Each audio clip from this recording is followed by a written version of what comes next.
NIT limited की बात करिए तो बहुत ही क्लियर ब्रेकआउट है और ये क्लासिक फ्लैग ब्रेकआउट है। मैं समझता हूँ कि इस ब्रेकआउट के बाद आपको कम से कम 100 रुपीज या 102 रुपीज के टारगेट देखने को मिलेंगे। तो बिल्कुल एनआईटी लिमिटेड में एक बिल्कुल खरीदारी के मौके हैं। करंट लेवल खरीदारी करिए और 91 के नीचे स्टॉप लॉस रखिए। हिंदुस्तान यूनिलीवर ऑलरेडी कंसोलिडेशन दिखा चुका है और अब एक ब्रेकआउट देखने को मिला है। तो मैं समझता हूँ कि यहाँ पर जो शॉर्ट टर्म टारगेट है वो 2250 के रहेंगे। तो यहाँ पर भी खरीदारी की सलाह रहेगी।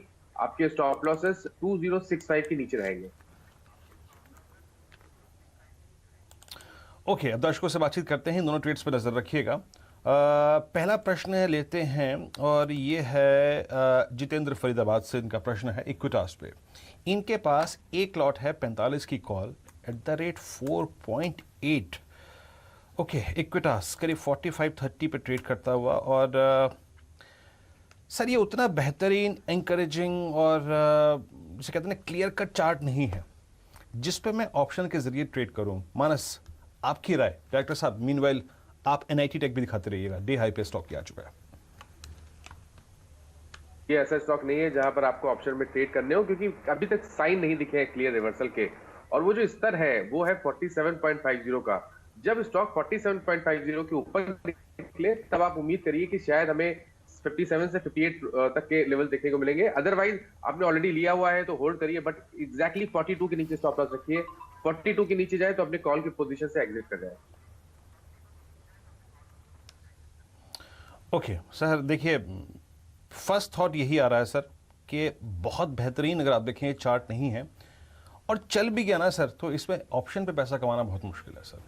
तो प्लीज़ जो मानस ने आपको राय दी उस पर फोकस कीजिएगा। अच्छा, एक और प्रश्न लेते हैं और हमारे साथ अब प्रश्न पूछने के लिए हैं मिस्टर पंकज कुमार खुशवाहा, लखनऊ से इनका प्रश्न है। और इन्होंने टाटा मोटर्स की 90 कॉल ऑप्शन ली है at the rate 5.6, 2 lot. Okay, Tata Motors, पहले टाटा मोटर्स लेके आइएगा। और टाटा मोटर्स आपका ट्रेड कर रहा है करीब करीब 90 की ट्रैजेक्टरी में, और आपने सर 90 की ही कॉल पकड़ी है। टाटा मोटर्स आज एक टर्म्स में बहुत अच्छा कर रहा है। देखिए 5.60 पे ली है, 6.70 पे आपका ऑप्शन आ चुका है, 1 रुपये के बेनिफिट पे हैं आप। 12 फरवरी 2020 के बाद पहली बार ये स्टॉक अपने 50 डे एक्सपोनेंशियल मूविंग एवरेज के ऊपर ट्रेड कर रहा है। दैट मीन्स जो इर्द गिर्द की अगर आप देखें स्थिति है, ऑटो का चलना, ऑटो इंडेक्स का चलना, वो टाटा मोटर्स पे पूरा इम्पैक्ट डाल रहा है। मानस, एक तरीके से ये बेहतरीन ट्रेड लगता है मेरे को, इनके ग्रिप में भी है। कैसे चलाएं इसको? देखिए टेक्निकली अगर बात करिए तो ये सबसे बेहतरीन ऑटो स्टॉक तो बिल्कुल भी नहीं है, क्योंकि काफी ऐसे ऑटो स्टॉक्स हैं जहां पर हमें बहुत क्लियर रिवर्सल के साइन मिले हैं। बट फिर भी जिस तरह के पैटर्न डेवलप हो रहे हैं, मैं समझता हूँ 1 से 2 दिनों में हमें टाटा मोटर्स में ब्रेकआउट देखने को मिलेगा जब ये 92 के ऊपर निकलेगा। तो मेरी राय में तो बिल्कुल बने रहना चाहिए। 92 के ऊपर जब भी निकलेगा तो शायद आपके जो नेक्स्ट टारगेट होंगे वो करीब 105 से 110 के बीच में रहेंगे। तो मेरी राय में टाटा मोटर्स एक बहुत ही क्लियर होल्ड है, जहां आपके स्टॉप लॉसेस 85 के नीचे रहेंगे। ओके, स्पॉट के मुताबिक सर स्टॉप लॉस लेके चलिए और देखिए उम्मीद आपको राय मिल गई होगी। अच्छा, इस बीच जरा प्लीज़ आप लेके आइए डायरेक्टर साहब। देखिए जो हम ट्रेड पकड़ रहे हैं ना उस पर भी फोकस करते चलते हैं।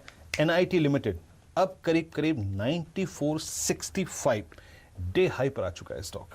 तो ब्रेकआउट्स पकड़िए इंट्राडे बेसिस पे, अब करीब 95 रुपये। और एचयूएल की वो कॉल है वो करीब करीब अब 27 रुपये 25 पैसे पे दिन के सर्वोच्च स्तर पे आ चुकी है एचयूएल की वो कॉल। मेरा ज़्यादा बिलीफ इस कॉल पे है, याद रखिएगा ये एक बहुत बेहतरीन ब्रेकआउट हो सकता है। एचयूएल स्पॉट भी लिख के आइएगा, ये 27.30 पे आ चुकी है। अब बात करते हैं एक और दर्शक से, और ये हैं डाबर पे प्रश्न पूछने के लिए गोपाल, वडोदरा से हैं ये। इन्होंने सेल किया है एक लॉट जुलाई का 432 पे। नाउ डाबर को आपने सर सेल कर रखा है। अभी सर चीज़ें थोड़ी बहुत ना अगर आप देखें ठीक हो रही हैं। हम बहुत बुरी स्थिति से अच्छी स्थिति में आने की कोशिश कर रहे हैं। ऑल्दो आपका ट्रेड अगर आप देखें करीब 432 पे शॉर्ट है, 464 पे आप ट्रेड कर रहे हैं, आप करीब करीब 30 रुपये के लॉस पे हैं। इस चार्ट का पैटर्न, बिहेवियर और प्लेसमेंट स्ट्रेंथ इंडिकेट कर रही है।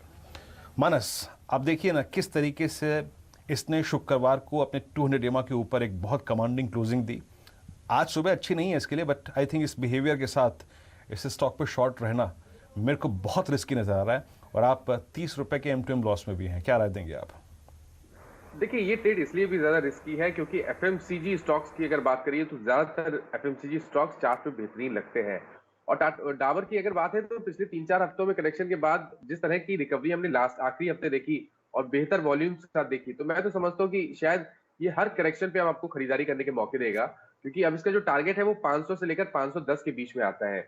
मेरी राय में इनका जो शॉर्ट पोजीशन है, उसमें जब भी करेक्शन मिले, क्योंकि 2 दिन की रैली हमने ऑलरेडी देख ली है, तो कोई एक छोटा सा करेक्शन मिले और स्टॉक 460 से लेकर 455 की रेंज में आए, तो स्टॉक से निकल जाए तो बेहतर रहेगा। ओके सर, उम्मीद है आपको राय मिल गई होगी। सर आप थोड़ा ना स्टॉक्स को रीड करना शुरू करिए प्राइस के आधार पे। आप इतने बड़े रिस्क पे बैठे हैं और ये आपका स्टॉक रिस्की होता जा रहा है आपके ट्रेड के अनुसार, याद रखिएगा। चलिए अब थोड़ा विषय को बदलते हैं, और जैसे कि आज वर्ल्ड मिल्क डे है तो उसको सीएनबीसी आवाज़ पे हम सेलिब्रेट भी कर रहे हैं। और इसी क्रम में अगर आप देखें तो हमारे साथ बात करने के लिए पराग मिल्क फूड्स के चेयरमैन मिस्टर देवेंद्र शाह मौजूद हैं। मिस्टर शाह,